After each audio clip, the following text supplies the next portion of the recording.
আর এরা হচ্ছে স্বাধীনতার পরে একটা পার্টি যাদের স্বাধীনতায় কোনো কন্ট্রিবিউশন ছিল না। এরা হচ্ছে আজকে দেশের সবচেয়ে বড় ডাকাতদের সর্দার, যারা আজকে কোটি কোটি টাকায় দেশটাকে বিক্রি করে দিচ্ছে, মানুষকে বিক্রি করে দিচ্ছে, আর লজ্জা করে না।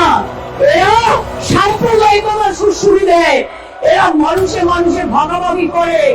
ওরা জানে না যখন স্বাধীনতা আন্দোলন হয়েছিল বাংলার মানুষ সবচেয়ে বেশি জীবন দান দিয়েছিলেন, ফাঁসিতে গিয়েছিলেন, ক্ষুদিরাম গান গিয়েছিলেন, একবার বিদায় নেব ঘুরে আসি, হাসি হাসি করবো ফাঁসি, দেখবে ভারতবাসী।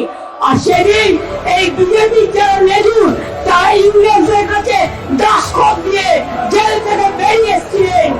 মনে রাখবেন মহাত্মা গান্ধী যখন স্লোগান দিয়েছিলেন করেঙ্গে ইয়ে মরেঙ্গে, এরা তখন ইংরেজদের সাথে মিলে ভারতবর্ষের বিশ্বাসঘাতকতা করেছিল। এরা বিশ্বাসঘাতক, এরা প্রতারক, এরা প্রবঞ্চক, এরা মানুষকে মানুষের কথা বলতে দেয় না।